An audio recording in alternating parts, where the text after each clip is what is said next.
There are three types of disc problems that we commonly see in our office. Most patients have only heard of one of them. The one that most patients hear about is a disc herniation. So the common question would be, do I have a disc herniation? That's what people will Google, that's what people look up on YouTube. So it's the most commonly asked question and major concern when a patient comes in with back pain that's going down their leg. So the first thing we do is we rule out whether they have a disc herniation. That can be done based upon the examination and consultation that we do. The MRI is very often only useful to assess the actual size of the disc herniation. Most of the time, when we send someone for an MRI, we already know it's a disc herniation. We're just trying to assess the size and the severity of that disc herniation. The second type of problem is a degenerated disc. Now, a degenerated disc, again, can best be assessed through the examination and the consultation. Once we send someone for an X-ray or an MRI, pretty much we already know they have disc degeneration. We're just trying to assess how bad it is. If a person is over the age of 40, almost everyone has some forms of disc degeneration as well as disc herniations. And really what you're deciding when you send someone for an MRI is this a surgical case? And also for legal reasons, you're doing it just to cover your tail.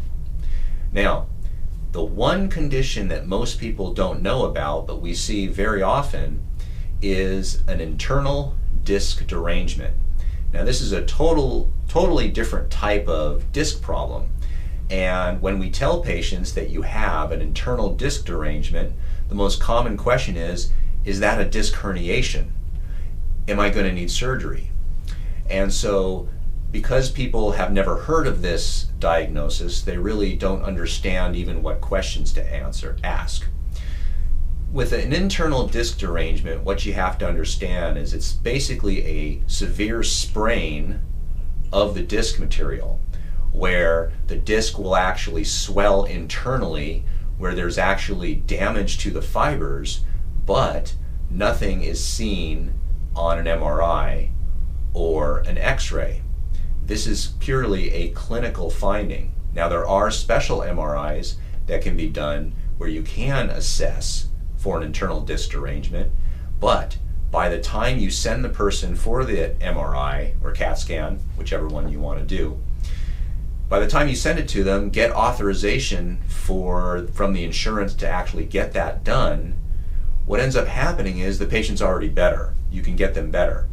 So an internal disc derangement is something that can be assessed through the examination and history.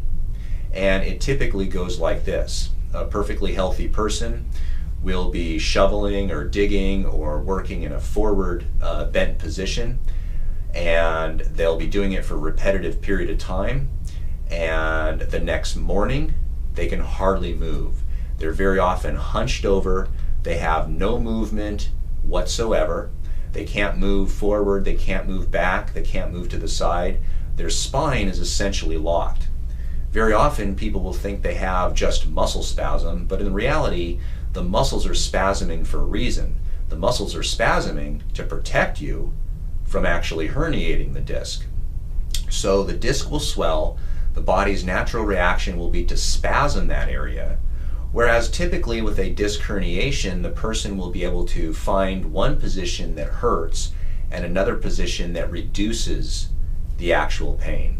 In an internal disc derangement, there's no actual position that actually feels good. Very often what I find is this is a case where ice works extremely well and relaxation procedures. And everybody laughs when we say this, but very often what happens is the person just has to lie in bed or lie rested, and sometimes to just relax their body, we'll tell them to have a glass of red wine on an empty stomach. Now, everybody jokes and says, wow, that's funny, you're giving me permission to get drunk. We're not giving you permission to get drunk. What we're saying is stay in your house, do not drive. On an empty stomach, what you do is you have a glass of red wine. And anybody that's ever done that knows you get a little woozy. It's actually a great muscle relaxer, and it calms the person down. So with ice, with a glass of wine, and rest, very often with these internal disc derangements, the body starts to recover within 2 to 3 days, literally almost without any other treatment other than that. Once the person has reduced that inflammation, then they're able to come back to our office, and then we can assess the actual biomechanics of the spine and see where things are not moving correctly, and then start doing adjustments for their body to correct those imbalances that led to that internal disc derangement to begin with. So hopefully that is helpful for you. If you like this video, give me a thumbs up, subscribe to my channel, and if you have any questions regarding this, please ask in the comment section below, and I'd be happy to answer it for you.